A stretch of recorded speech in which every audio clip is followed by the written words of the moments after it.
Good morning, good evening, good afternoon. Thanks for joining us. Hopefully, I have not muted myself this time, and you have joined me today for the session around All Road Leads to Fabric. Quick introduction about myself. My name is Khaled Chowdhury. I'm the principal at Data Crafters. I have varied experience, like a little bit around data, finance, and a CXO. So I'm a finance director instead of becoming a CFO, became a chief data officer, and now today I'm principal at Data Crafters, kind of evangelizing how to get value from your data.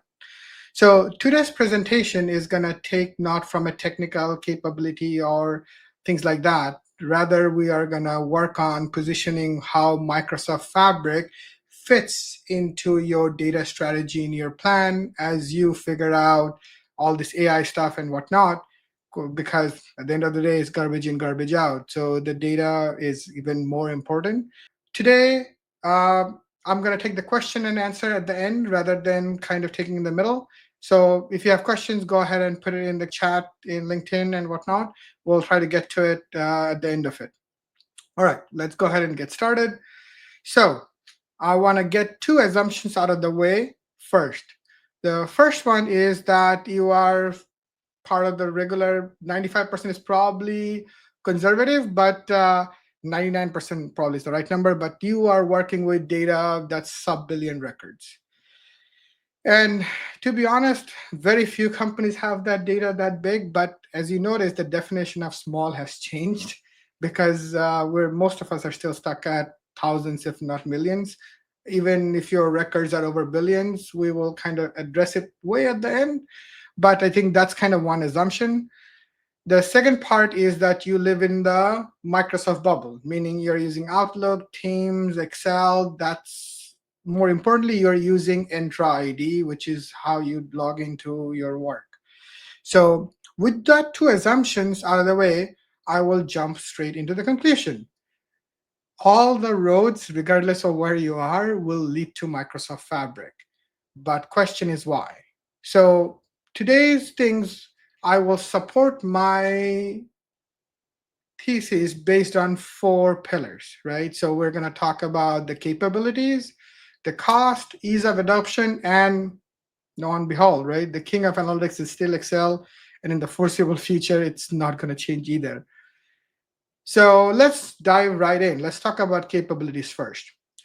Now, from capabilities, when it comes to Fabric, I want to kind of look at it from a broader perspective. These are all the different Microsoft uh, experiences from that perspective that's within Microsoft Fabric. But what I want to talk about more from a breadth of capability and the depth.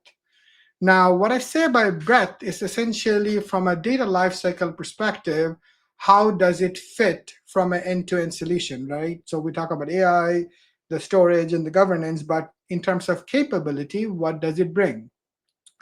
The way I look at from a breadth perspective, especially with the introduction of SQL databases and now with Cosmos databases, Microsoft Fabric has even entered the realm of application databases. So OLTP, just not sticking to OLAP, which is the analytical processing, but it is a complete solution from two perspectives. It covers you from storage, warehousing, BI, AI under one roof. So that's kind of one breadth of it. The other breadth of it is different use cases from data science to BI and whatnot. You can do that under one platform. So this is one area Microsoft Fabric is probably the most complete in terms of vision that allows us to take the data from its creation to the consumption layer in a governed and scalable manner. Now, the question is just because it can do so many things, does it mean it's any good? Right? So, now let's jump into the depth, right? So, if you look at it, Microsoft is right now the Gartner market leader in four areas from data integration, databases, artificial intelligence, and lo and behold, Power BI is the market leader when it comes to the Gartner Magic Quadrant, right? So the simplest way I can say is that Microsoft Fabric at this point is jack of all trades and a master of few, right? The great part is most of them are good, some of them are great. together, it creates a very good offering from a breadth and depth perspective of the capabilities. Now let's jump into how much does it cost, right? So from that perspective, again, I'll break the cost down into direct cost and indirect cost perspective, right? Because we sometimes get hung up in one version of the cost, but at the end of the day, we kind of try to look at it from a CXO perspective. What is my total cost of ownership? Not just the OPEX bill that I'm going to get with it, and what goes beyond the initial bill to get this integrated into the organization, because we all know that at any time organization has only so much they can adopt from a change perspective. So let's talk about direct cost perspective. So Microsoft Fabric, from a direct cost perspective, its biggest advantage is actually it's predictable. So from that perspective, Microsoft Fabric, once you sign up for SKU, that's the bill you're gonna get, right? So you do not get surprises when it comes to Microsoft Fabric. Second part of the Microsoft Fabric good part about cost is that it's one inclusive pricing, regardless of the capacity you have. It's always all the features are included, and it didn't used to be so much. I think uh, Copilot and things like that were gated at F64 or higher, but both Copilot and data agents are both now available even at F2, which essentially is a great meaning, like just because of feature you do not have to go to a different tier. There is still one differentiation that's not so much on the consumption side, but it's on the Power BI Premium type free user license. That is still higher than F64, but in terms of Fabric capability, it's all the same every tier of the capacity. Now that leads us to flexible capacity option, meaning you can use the capacity based on your needs. Meaning, if you are a large company, big data and whatnot, you get the capacity at F64 and higher. But one of the challenges we faced with Power BI Premium in the old days that some of the features were just too high. You needed the feature, not that much the compute power, but you could not get to it without spending $5,000 a month. Versus now at F2, especially on reservation, you can get all the features at $160 a month or so. Now, the storage cost is really transparent. It's $23 a terabyte, is as good as it gets. If you buy it from Azure directly, it's again the same price. So from that perspective, we know storage is cheap. Fabric gives it to you as well. Now, I kind of already mentioned that for those of us that we have taken to production, and now you know that you do not have to turn this on and off. You can get about 40% off on the discount when you make a reservation for the Fabric capacities. Now, limitations, I think some of the things that I would love to have, but I guess you cannot have both sides. But we have been spoiled by a little bit by Snowflake and Databricks on-demand usage, meaning like you only pay for the seconds that you run. In Fabric, there's no native way of doing that. Rather, it's essentially we have to keep the capacity running all the time, or you can turn it on and off, but there's no automatic way of doing that. Um, on that note, like a good part is that now, specifically for Spark workloads, we can add on a separate capacity that can do on demand, which is kind of very helpful. Other one that I know it's planned, but its current pain point is that it does not let you auto scale, meaning when it supersedes the capacity, it does not go to the next tier. But again, this is planned. It should be hopefully arriving sometime later this year. All right.